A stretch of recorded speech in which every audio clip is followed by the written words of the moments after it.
Welcome back to Chit Chat. It's episode 129, and we are here, and by we, I mean Emily, Ryan, and myself, to talk about the pros and the cons. And I didn't mean to gesture that way, but pros and the cons. You did tell me I had to sit in this seat. I'll say I'm the cons. No, the pros and the cons of playing on BGA, and if you don't know what that is, it's Board Game Arena. There are some obvious pros, maybe some less obvious cons. But I think playing on BGA is one of those things. It's an online site, in case you're living under a rock and still watching Chit Chat, where you can play all sorts of board games. And in the last few years, they've added so many more that it's just become, like, I think the go-to source outside of, like, maybe TTS or Tabletopia. Yeah, I used to play Tabletop Simulator a lot more, but honestly, I've recently done a lot more of BGA because it's just so much easier to get into a game. Like, it has tutorials for how to play new games, and in Tabletop Simulator, some of them can be scripted, but most of them are not, and so you really have to, like, look at the physics of, like, rolling a die and stuff like that, and it's a little bit clunky sometimes. Yeah, I don't... a lot of bit clunky sometimes. I don't like to make that comparison as much because I actually think that Tabletop Simulator has a lot of the cons I want to talk about without the pros that I think that BGA has. And BGA does have a ton of very obvious pros. You just mentioned one, but setup is another one. You don't have to remember how to set up a game. Oh, sure. You don't have to remember how many resources does every player start with, or like which tiles do I choose from. And some games can be very tedious to set up. Yeah. Like I play a lot of Barrage on BGA, which can be tedious to set up. But it's great when it's just boom and it's just done and you're just there. Yeah. And being able to play with people asynchronously, which is something that BGA offers. Like you can log in and take your turn whenever you want if you play that mode. It means you don't even have to be like on the same time zone as people to play a game with them anymore. That's true. And I will say, we're going to mix the pros and the cons here. We're not going to go all pros, then all cons. So with that said, I'm going to bring up a con. What you got? It is asynchronous play. It in and of itself is not a con, but something that can creep up is when someone needs to take their turn and they don't take their turn. Has that ever happened to you? Ryan's like, yes, David. It's happened to me all the time. If you're in our Discord, you've played with me, and all of you never take your turn, except for me. We feel bad for you. We're sorry. I am the culprit here. Unless you, in my opinion, unless you make BGA asynchronous play a pretty significant part of your everyday life. Because a lot of the people in our Discord, they'll have a few different games going on. Yeah. A lot of people who play a lot of BGA have a few different games going on. Well, that's how you play it, right, Ryan? Where you have multiple games? I do. I have like 6 games running right now. I only ever have one game at a time. Yeah. That's about as much as I'd want to do. And I prefer playing real time because I don't have to worry about forgetting to take my turn. You'll get like an email that says, hey, it's your turn. But if I delete that email, then I forget to go back, and my attention span is like this, so I might forget to do that. And I've actually told people in our Discord, I am swearing off for the benefit of all of you, asynchronous play until I can get my act together. But I have played some real-time games, which I think also brings a little bit more of what you generally experience at the table, even though it's not quite playing at the table. Asynchronous play is very separated from the social element of gaming. Asynchronous play is not for everybody, and I think that a lot of the cons related to asynchronous play go away when you're playing in real time, when you're actually playing. Now, it does not replace the feeling of playing a game at a table. No. Like, even when you're playing real time, even if you are on like a Discord call with the players and able to communicate with the players while you're playing, which doesn't always happen. Yeah. Sometimes you play real time and you're just taking your turns and no one's communicating with each other. That does not replace the feeling of being at a table for me, which I would always rather be at the table than even playing a real-time game on BGA. You know what's interesting, too, about playing real-time on BGA is that they also have, like, a timer on it, right? So if I'm playing with, like, random people or with a group where there's a time limit, I get super panicked because I'm always the person who takes the longest. And I don't know if that really is that way in real life, but it definitely is that way on BGA. I always look at the times afterwards. You can see how much time was spent on each player. And mine's, like, double or triple. And I'm like... Come on, it wasn't that long. Yeah, I don't need that shame. Right. I don't need to be so, oh, you were dumb. Like, you took forever to play your game. Right, that red flashing thing at the top. Yeah, like, it reminds me of playing video games as a kid where you're swimming underwater, running out of breath. Yes. Yeah, that could be frustrating. I mean, my cons for BGA, like, I do love it, and I do play a lot of games with it, especially, like, playing long distance. But this whole conversation came from a conversation we had on Discord. I was playing with one of our Discord members, Gamer Jace, and we were playing Tapestry online, and I'll say like, this is something I hadn't really thought about, but when you play a game that you know really well on BGA, it's very easy to play that game. But when you play a game that you don't know as well, like Tapestry, which is a game that I played a couple times when it first came out, one of the real benefits that people cite with BGA is that it shows you what your moves are. It tells you, here's the things you can do, and that's very helpful, but it doesn't tell you why you can only do those things. Sure. And when you haven't played a game for years, you might be sitting there staring at the screen going, I don't understand why I can't do this thing I'm trying to do. And it's not always very apparent. Whereas if I'm playing at the table, like if I'm playing Seasons with you, David, a game that you've played a bunch of times, I can say, David, I don't understand, why can I not take this action? And you would just tell me. Yeah. Or better yet, if I tried to take an action, you'd be like, well, hold on a second. You can't take that action, or it's not going to get you the benefit you think it is because you're forgetting about this rule. Yeah. There's nobody to do that on BGA when you're playing online. Not really. It's interesting because you do have like basically a rules official, right? Who's saying like, these are the rules, these are the only rules you can play by, you can't do any other things. So you are going to be consistent at the very least. If you ever have any rules questions, like BGA is going to tell you can do it or can't do you'll it. never and that's cheat. it. But Yes, you will never cheat accidentally. they won't explain why, Yeah. right? So you have to then like look at the rules again or look at the explanation and try to figure out what's going on. And sometimes even like bonus actions or anytime actions can be like a little hidden too. I know we were playing La Granja and like some of the card actions you have to click into anytime action to do before you can actually do the action. yeah. So it's like once you're familiar with it, okay, it's fine. But when you're not familiar with it, to your point, you're like, why won't it let me pay for this with this? Or like, why won't it let me do this? And it's just not telling you anything. Right, that's exactly right. Like, I want to use this resource to pay. Like, why can't I use this one particular resource? And if you're playing on Discord and you're having like a conversation, sometimes that's easier. But if you're playing async, or even if you're playing with some strangers, because you could just join pickup games, people sometimes don't respond when you type in questions. So to that point too, like since BJ doesn't tell you what's happening, when I play a game with somebody, if I'm new to it and you guys are not and you've played it a bunch, I'm watching you. I'm seeing what you do and I'm saying, can we pause for a second? David, can you explain to me what you just did to get those 20 points? Or how you, like, how did you just turn those resources into the other ones? And you're like, well, there's this conversion that you obviously forgot about. Yeah. On BGA, you don't really get to watch what people are doing. And sometimes it just comes back to your turn and you're like, wait a minute. Like, Yeah, it is. Like, well, how did you do that? Like, what part of this game am I missing now? Yeah, it's also just hard to watch what people are doing. I think that's basically what you're saying too. Sometimes the format of the way the game looks is, even if you played it on the table several times, sometimes it looks completely different than what you remember when you played it at the table. So you're like, wait, where is this? I think I played Caverna, and you have to, in that game, access some of the anytime actions and stuff like that to see what they were. I see. And there's a place to go to see that. But they're not sitting there Yeah. just out the entire time for you to go, okay, I can always do that. Or like when you go on the, have you played Caverna? You have? Oh, you have. When you go on the adventure, there's all these things you can get depending on your level.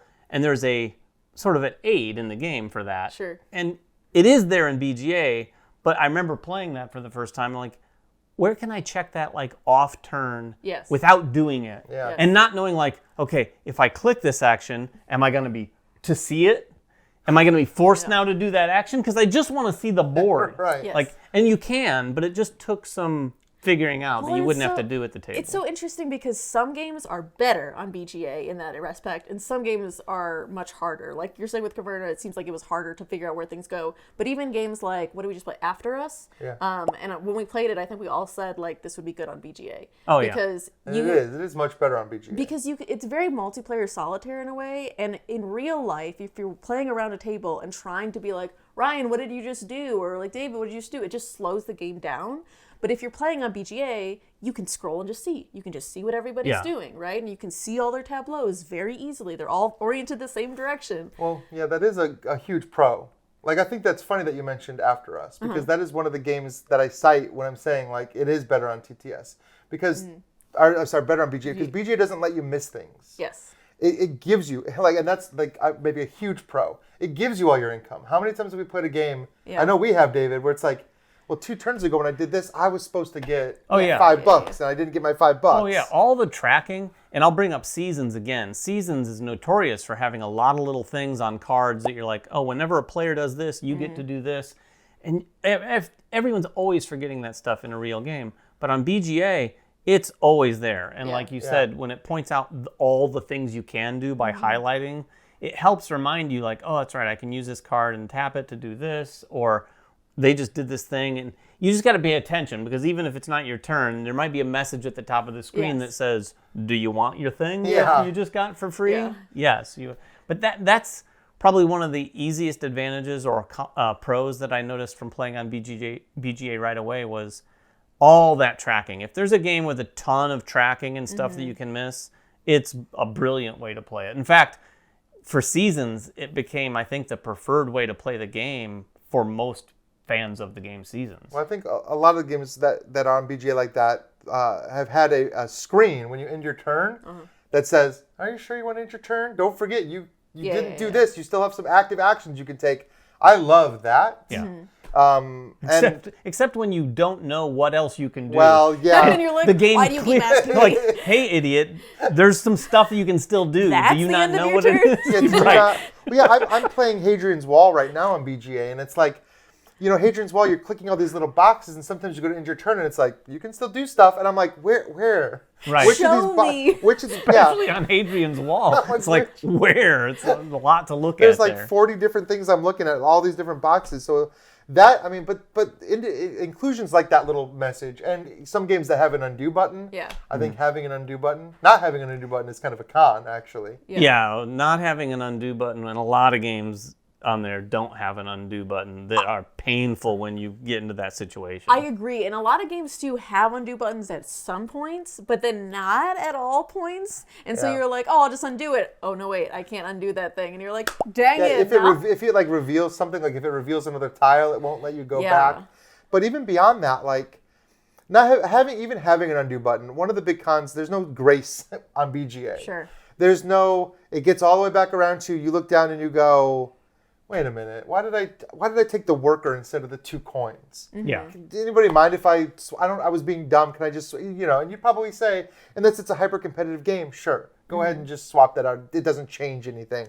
But BGA, there's no ability to do that whatsoever. Right. No. So you cannot make any mistakes in your planning. And honestly, I don't mind that, even though I'm a big advocate of doing that at the table. When you're playing online, I can see some of the decisions being made to make it like that. Yeah, I get so it. that it just, in the interest of like, no, just keep playing, get the game over, and then play again. Yeah, like, sure. don't worry about it that much. You made a mistake. Oh, well. I will say, though, I play on my phone for BGA sometimes, and I have gotten really expert about zooming in and making sure I'm hitting the right thing, because some of those boxes are very close together, and I'll click something and I'll be like, it wasn't that action. I didn't want to take that action. Oh. So you could just say, then just don't play on your phone, Emily. Play on the computer. I've never played on my phone. Oh, really? Really? I play my phone, my tablet, my computer. Yeah, but then if I only played on the computer, my turns would take even longer. So that's Right. not about to happen. Yeah, I have to, because I'm over here a lot. Like, I don't work a traditional office job, but you don't, you kind of maybe more do, so you're on your computer a little bit more often. I'm not on my home computer, though. But you're not on your home computer. Yeah, like some people I could see, like if you have access to BGA at work, then you just keep it up all day long and just like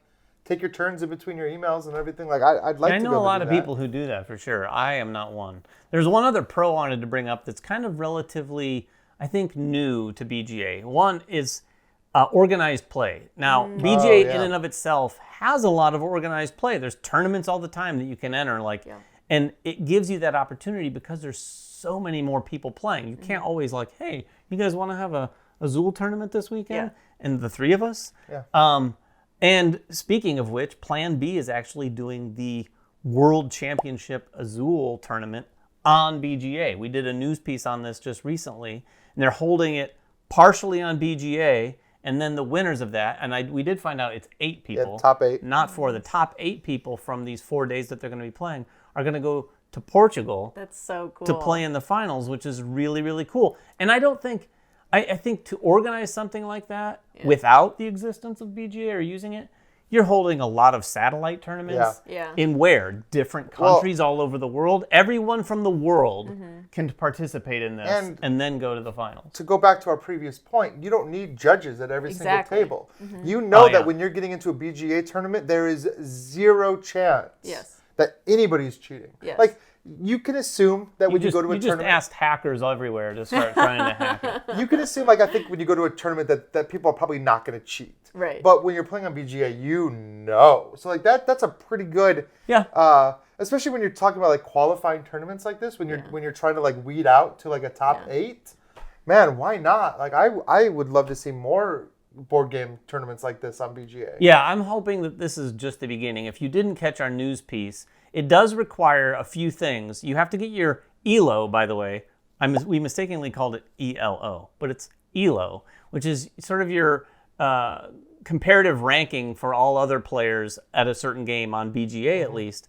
Up to 150 is where it needs to be. Mine was at 0 when we heard about this. Nice. I have played 2 games. The first game I lost, so I went from 0 to 1. Woo! And then the second game I won, and those were just 2-player games. I don't know if the impact on the ELO is higher if there's more it's different players. if it's different player counts. And it's also different depending on what their ELO was, Yes, I think. exactly. But the second game I won, and I went up 50 more, so I was like at 52 or 51 or Almost something there, like that. David. I'm at Yeah, 100 and exactly. something on Azul right now. So. There are some this. people in our Discord and in the comments of that video that said, like, some guy said his sister had, like, it was just insane. She'd played over 2,000 games of Oh my Azul gosh. Yeah. on BGA. Wow. Which is That's a lot of intense. Azul. And I will say, I hadn't played Azul in a long time, and when I played it, it's unbelievably snappy on BGA. Oh, yeah. I mean, Oh, it yeah. just I goes love so playing on fast. BGA, yeah. So that's my thing. I love Azul. I think it's gonna be a little snappy for me. Like I do take a while on my turns, and I'm worried that I'm slowing everyone down. Oh, no. Especially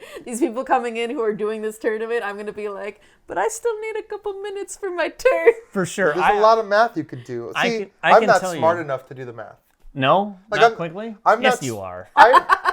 David's like doubt. I'm not smart enough to know how to look at the board and go, well, if there's 9 of these blue tiles out and there's 32 blue tiles in the bag, then there's a 15% chance that next turn. Well, I mean, I guess. Like, people can do that though, Yes. and like they'll do that, and they'll figure out, like, what are the odds that I'm going to get 3 blue tiles in a row, or like whatever. So should I even draft these 2 now? I'm not smart enough to do that. I'm smart enough to count what's left and try to plan my turns around that. But people get real into Azul. I will say, if you want to get better, if you think, I should never do anything like that, that's where I'm at. And the two games I played were clearly with players who play a lot more Azul than I do. And it was interesting just in those 2 games to see some of the similarities of how a more advanced player at the game plays and the kind of things they try to make happen. I never think about any of that sort of stuff. I am definitely not going to win any tournaments, but I was curious to see if I could get my ELO up to 150 And that's anyway. you just nailed another big pro of BGA. Like, when you're trying to learn a game or get better at it, it's easy to jump on with random people with no need to coordinate. Yeah. It's imagine coordinating a whole thing, Yeah. setting up a whole thing, and then just like getting crushed. But like when you're playing on BGA and the game is 20 minutes, like whatever. Well, when I started playing Space Base, I started playing it on BGA, and I was playing a lot of real-time games, but you don't usually get a full game when you do it right in the moment because it'll just like pair you up with a couple people. Yeah. So I played in one of the tournaments, and it's nice because then it's always 4 people. It's like the max player count. So I do really like those tournaments because they're just like constantly going to. They're Yeah. not always flying you to Portugal, but they're usually. You should do that every time to Portugal. But the tournaments are really fun because you know, like, this is the time it's going to be at. They're going to be Yeah. all full games, and like it could be something you just got into and be like, now I get a ton of plays with it. Yeah, plus if you've ever been timid about like, I'd never want to enter a tournament in person, it gives you that sort of anonymity to kind of feel more confident about entering something like this Yeah. because you don't have to walk away the table very from low the table and commitment. shake. No, Right, yeah, exactly. if you play it, you're done. It's just like playing any Nobody game sees online. that dejected look on your face when you take all those negative. Out first round. Right. You Stinking drove all the way Azul. here. And when you flip the table, you're only hurting yourself. Exactly. It's your computer table, so just take your stuff Or your off of it. phone, you know. Yeah, if you play on your phone. But speaking of BGA and being competitive, I am going to pit these 2 against each other in a little game I'm calling BGA. And we are back. I have the note cards right here. Now, bear with me. This game is experimental at best. We'll see how it goes. Hopefully these 2 can make it as fun as possible. But the idea of this game is I have some things that are acronyms that stand BGA is the acronym for them. Okay, so it's a word with B, a word with G, a word with A. Yeah. Okay. Some of them are real things that I looked up on the interwebs, and some of them are not. Although some of the ones that are not, I just made up, so they might actually also be. Okay, all right. But I don't All think right, so. all right. There's I don't also... I very don't- loose rules, it seems It's like very here. loose. Just go with this, and play along I'm if interested you to want. see what these are. All right, the first one Are we is, and we're buzzing gonna no. There will never be buzzing in on Chit Chat Buzz. unless someone Buzz. You're both fired. We're bees. If anyone wants to send us really well working buzzers, then yes. What's wrong with that buzzer that comes in trouble or taboo or whatever? It's taboo. It's the best part of taboo. Y'all should buy- play right We now. need 2 copies Just of buy Taboo. 2 copies of You Taboo. should buy 2 copies of taboo. Everyone's tuned off by this point. Okay, here we go. The first one, and I'm going to start with Emily because Okay. there's no buzzers, not in BGA. Blue-green algae Okay. or buoyant green algae? Blue-green algae, for sure. Final answer. Locked in. She says blue-green algae. Are you going I mean, that's blue-green? definitely a thing.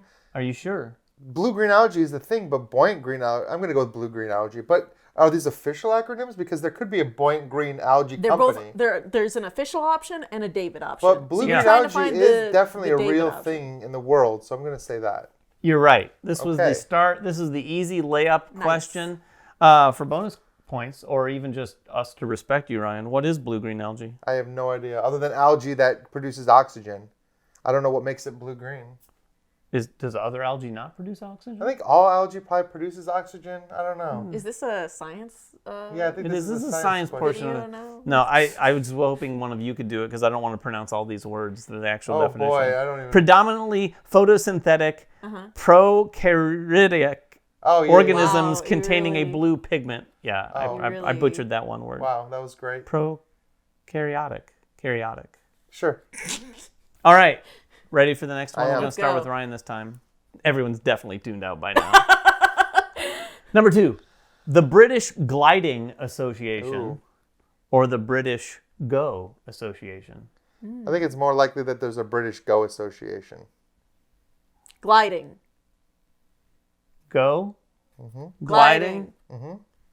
You're both right. Both of them are accurate. Oh, You both come get on. We have a trick question in Little here? trick question. Ryan's upset because he doesn't like when we both win. So He doesn't. No, I said there's... he's like, I must be the Ryan only winner. must- Yes. Ryan Well, must the other win. day, Jeremy Howard and I tied on one of these player versus players, and David said, it's a tie, and I said no. Yeah. He's like, I'm not happy unless I crush the competition. If 4 I mean, to how 0. many rule books do you have that says, and if it's still tied, And players if it's share the still tied- victory? I will never have a problem with shared victory in a game, All right. as long as I'm one of the sharers. Well, then we can quit this right now, and both of you are winners. All right. No, Let's third do one, two. Ryan. Yeah? Beta gimbal assembly, Ooh. bone growth anomaly. Well, bone growth anomaly is a thing, but is that like a BGA? Do they call that? Like, he's suffering from a BGA. I don't know. What was the first one again? You're blessed with a BGA. Beta gimbal assembly. I mean, that definitely sounds like a real thing. I'm going to say the beta gimbal assembly, just because I like saying that. Bone growth. Bone growth anomaly? Yeah. It's the beta gimbal assembly. Dang it. But is it bone growth I have anomaly? lots of bone growth Yeah. anomalies. I know. But You've it's got a not lot. an Make official- BGA a thing. No. Like bone spurs? Like, would that be a Mine bone was growth? called HO, heterotopic ossification. Whoa. Well, Whoa. if only that started with a B, a G, or an A. Only if there was a website where you could play board games with that acronym. Are you ready for the final question? Yeah. I'm sure you are all ready for the final question. We're going to start with Emily this time. And I think he's I'm ahead, ahead. right? I don't know about that. I'm ahead. Do the math. Let's go She back. thinks bone growth anomaly. Everyone, look up bone growth anomaly. And guaranteed, if we have shirts in our merch eventually, Oh my there's going to be a gosh. bone growth anomaly My face. shirt. Yeah. Okay. Things are getting I a want little a shirt with loopy on Emily's this face that episode of says, Chit Chat. need a hand? That's what I want. Nice. Man, that's dark, man. I don't know about that, Ryan. Okay, last one. Emily. Yeah. Ball grid assembly, or I'm sorry, ball grid array, or battleground academy. Oh. Well, Battleground Academy? I feel like these are both... I think this is another trick question. A ball grid array is definitely a real thing. Well, you can pick both, and if you're wrong, you Do I lose get all double your points? points. Yeah, do it. Double or everything. No, I definitely know that a ball grid array is a real thing, but I don't know if they ever call it a BGA. But I'm going to go with ball grid array. What'd you go with? The other one. Battleground Academy, which I also think is a real thing. They are both real things. See, I should have gotten double or nothing. Ball, And therefore you should've. I win. You would have wins. Therefore, Emily wins. A ball. Do you know what a ball grid I've array seen, is? it's like that. It's like looks like a box, right? And there's all those little spots for dropping those little metal balls. I've seen pictures of a ball grid array. I don't know what it's used for. Do you know what a ball grid array is? No. Because Ryan clearly doesn't. But that's what it looks like, right? It's like all those little metal balls. like what they call the green circuit board that you use to build circuits. Are you saying like that's what But you don't just you said? drop those? Isn't there like little? Aren't there little like metal balls? No, it's you like solder points, and you make a circuit. Like when you see a circuit board, it's the ball grid array is what it is beforehand. This was the most scientific episode of Chit Chat. Scientific is a generous word. We have ball grid arrays. We have bone growth anomalies. And blue-green algae. board game. Arena. Anyway, that was BGA. Ryan, by the way, but when we took our break, he took a moment to just kind of absorb the fact that I put a question mark at the end of that. Please put in the comments below if you want more BGA. Let me just answer that question for you. Make up more. It's going to be a no. Please find more BGA acronyms. You know what? You tune in for Chit Chat. You get some winners. You get some losers. And you're always going to get that when we play player versus player. Coming up next, we're going to talk about some of the games we've been playing. So hopefully that will be a winning segment. But before that, let's talk about Phantom Sleeves. If you play board games with cards and you want them protected, you should check out Phantom Sleeves. They're top-notch quality, easy to play with, and they care about your cards and the environment. Plus, Phantom Sleeves are made with board gamers in mind. The sheer variety of sizes and shapes is kind of crazy. So no matter what game you're playing, they most likely have the perfect sleeve. And whether you want to see your cards crystal clear or avoid that annoying glare from the lights above your table, they've got you covered with both glossy and matte options. And if you're like, I just don't sleeve my cards, well, maybe you should stop and think for a second. Who's going to protect the dusky leaf monkey? Phantom Sleeves. That's who. And we're back, and we are going to talk about some games we've been playing. We've been playing a lot of games recently, some of which we've played together, some of which we haven't. Correct. Emily, you played one that you didn't play with us. Correct. Just recently. What was that? I played Orleans, the Plague expansion. This is a brand new expansion from Essen. New, yes. We had to also, funny story about it is that it comes with new tokens that go in it. So if you have the upgraded tokens, the upgraded bits already, you want to make sure you get the upgraded version of the new bits. Oh, was that not the case for your copy? That was not copy? the case for our copy. So we ended up having to do some board game magic and take some upgraded bits from a different game and use those. But it worked out pretty well. Because the really cool thing about the Plague one is that you have actually people who are plagued, who are going into That's the cool thing.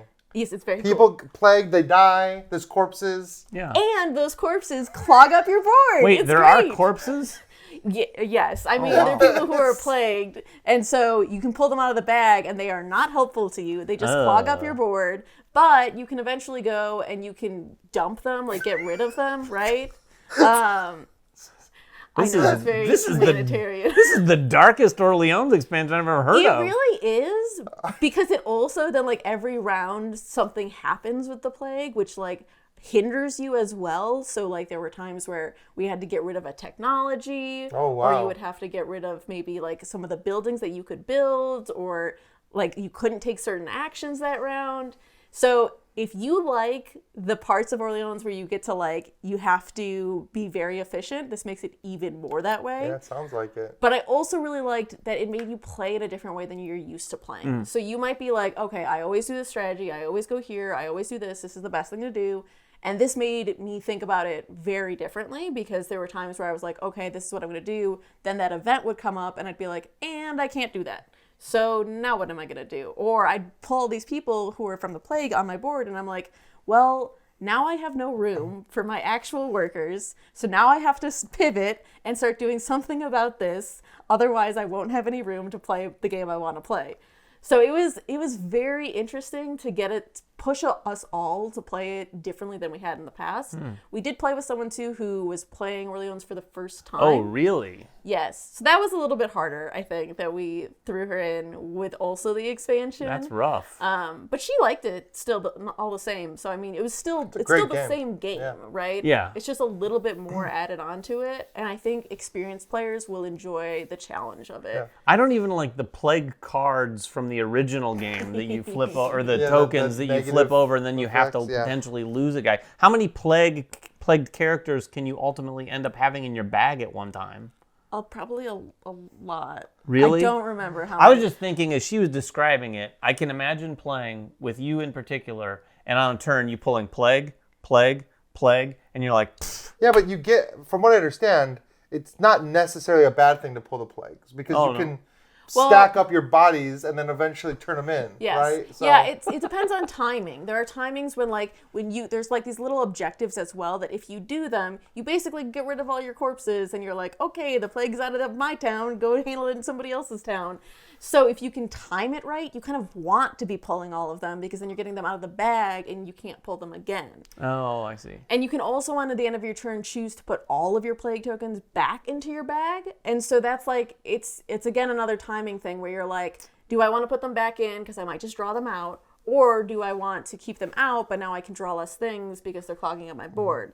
Plus, I forgot to mention too, there's also, I forget what the guy's called, but there's like, I don't know, the doctor character. Plague doctor? Yeah, who... Is it one of those guys? It is one of those guys. Everybody knows what this means. You know, with the big beak and the goggles? Well, he's great, though, because he's like a permanent monk for you that you have out. Oh, wow. So he can go anywhere on the board, and you have him every single round. Oh, So sweet. he's super That is helpful. sweet. And there are like new buildings and things that you can be building, new action spaces you can be building, that some of them require him. So it's like most of it is a challenge. Most of it is limiting you. But there are little things where you're like, but look at this is nice, Yeah, I right? need Don't to worry, try you can this. still do it. That's cool. It sounds like a Yeah. even more punishing version of the game. Yeah, and I wouldn't say it's like, again, we played with someone who was a first-time player, and it wasn't like they got dominated or anything. Sure. So it's still palatable. It's just that if you've been playing the game a lot and you're like, it's kind of the same now, I know how to play this game, this will definitely get you out of that rut because That's you'll cool. have to be playing it a different way. That's amazing to see an expansion for a game that's so old Yeah. come out and do that in 2023. Because Yeah. that game came out Yeah, a while ago. ago. Yeah. I mean, not quite a decade, but it's, Yeah, it's been a while. 6 or 7 years for sure. Well, speaking of punishing, Ryan and I played Nemesis Retaliation, which is the newest Nemesis. We are going to have some content on the channel very soon if it's not up already. But we played it on TTS with Adam Kwapinski, the designer of the game, who we've played with him before. He demoed a game for us at Gen Con, and one thing I'll tell you about the guy, he takes absolute pleasure in people experiencing the punishment of his game. For sure. It's like you're losing. As he was describing some of the things about the game that were different, and like every time he got to a point where it was a punishing point, you could hear the glimmer in his voice, just the joy in his voice of like, yeah, that's what happens. There was a moment very clear. David and I lost. There was Yeah. a moment where it became crystal clear that we were going to lose. And David goes, should we finish the round? And he goes, definitely. I want to see what happens. He knew that we weren't finishing. He knew that it was all over. Like, I didn't. Yeah. Ryan went out first, and then I was yeah. like, well, let's see how long I can survive. And he's like, well, it's not going to be long. Like, Just play it out. so if you're a fan of Nemesis and you like that aspect of it being punishing, all of that's there. One of the thing, and we cover all this in our preview, a lot of things are quite different. The biggest thing being, this is like your Space Marines going in, so it's a little bit more of the aggressor. You're taking the fight to them. And they've balanced the game such in the exploration where the hallways actually play a role where a lot of the intruders are in the hallways and not just in the rooms. And when they're in the hallways, there can be a ton of them in the hallways. And you have the option now to burst fire, which is what really spends your ammo. On the flip side, when you're just taking out one intruder, it doesn't spend ammo, which is nice. That's a less punishing aspect. Now, he's replaced that with the fact that you have oxygen that's limited. So you're constantly running out of oxygen every turn. It's not even a choice. At the end of your turn, you run out of oxygen unless in the sector that you're in, you've turned the oxygen back on. But you have to find that room which you don't know where it is, Yeah. to actually get there. And then you have to get there, and then you have to use an action to turn it on, and then you can literally breathe easier. And I can tell you for a fact, you genuinely feel that when you turn that back on. You're like, okay, I'm going to hang out in this section for a minute, because then you go to the next section, but then you're using your oxygen again. Yeah. So they've put in a lot to make it feel just as punishing, but in a very different way. And I think it's a successful, like when you look at that trilogy of games, I've played the first one more than I've played Lockdown, but to see what they've added to it, this is not only a different experience, but I also think it's, at least for me, I think for you too, kind of a more perfected experience. I think they've done a lot of things to improve quality of life in terms of making it a little bit more intuitive in a few areas. So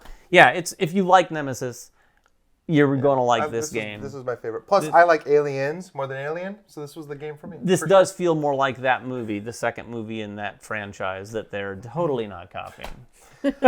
All right, so I've played a ton of games, actually, since I've seen you last. I went to an event last week, the Extra Life charity event. It was a 24-hour event, and we played a ton of games. I mean, we played a ton of games in that 24-hour period, all to raise money for Riley Children's Hospital, which was great.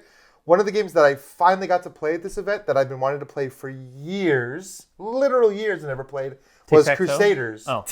Crusaders Thy Will Be Done, which is... You've never played that? I have now. What? I have played it now. I own that game. He mentioned this to me. He mentioned this to me, and I said, I think Emily likes that game a lot. I do. How is that possible? It was one of those games that like just slipped through the cracks. Sometimes that happens when you're trying to play everything that comes out. Oh my god! It slipped through the cracks, and I'll tell you, I really liked it. It's good. When My mind is blown right now. Yes. Man, she just woke up. When David told me that you loved that game, I was like, no way, because that whole game is putting buildings onto a map, which I don't think you like generally. Yeah, but it has the that rondelle, almost like a rondelle. Is so good. Yeah, the way that you're setting up your board with these little like tokens on your little like chits or whatever you want to call them on each action, and then like as you take the action, you move them around and you like put one. I love it. It's very satisfying, and then flipping those to take multiple actions, and then again like taking some suboptimal turns just to get your clump 100%. of like tokens out and spread out across your rondelle again. Is it so like a much Mancala planning. It is like Mancala. So like Trajan? You pick them all up, and you drop one on each one as you go, and then your next action is now stronger because you've dropped more of those little tokens on it as you go. It was a ton of fun. And I got crushed because this was crazy. I played it with my friends Danny and Charlotte who play this game. Like they play this game. And so we're sitting there and they're like, I'm doing this, this action's good. They're like, that action's good if you also do this action or if this is in this location. I'm like, I don't know what's happening. Yeah. So I got a little schooled, but it was really nice to learn it. Did you guys play with the expansion or just the base We game? did not. Now I want to go back and play with the expansion. I haven't played with the expansion. Yeah, Crusaders Thy Will Be Done good. wasn't my top 50. Yeah. I love that No, I'm sad that I waited this on to play it. But the event itself was very cool. Like I said, we spent 24 hours in this really awesome arcade. It was in the back room of an arcade, so we got to play arcade games all night. We had food catered in because we all kind of spent money to be there to raise money for charity. But the other cool thing that came out of this weekend was I played Apiary 2.5 times in one 24-hour period. 2.5 times? Yeah, one was like a learning game that we cut halfway once everybody had learned it, but then we played again, and then a real game. That weekend. That weekend. Prior to our review. And then we played it again. Yeah. That was the thing. I came back from the Extra Life event. I said, David, we have to play Apiary. And we had just gotten it too. Yeah, we had just gotten it. I was like, I've played it now. I love it. I think you're going to love it. And then I think you did the same thing with Emily. I did. You played it. I came home and he was like, I know you were on a delayed flight and you haven't gotten any sleep, but do you want to play a game tonight? And I was like, David, I cannot. He's like, okay, tomorrow night, you're going to love this game. Yeah, it's a lot of fun. Check out our review, but the more we've played it, the more I've enjoyed it. Like there's nothing about this game that makes me go, but this part.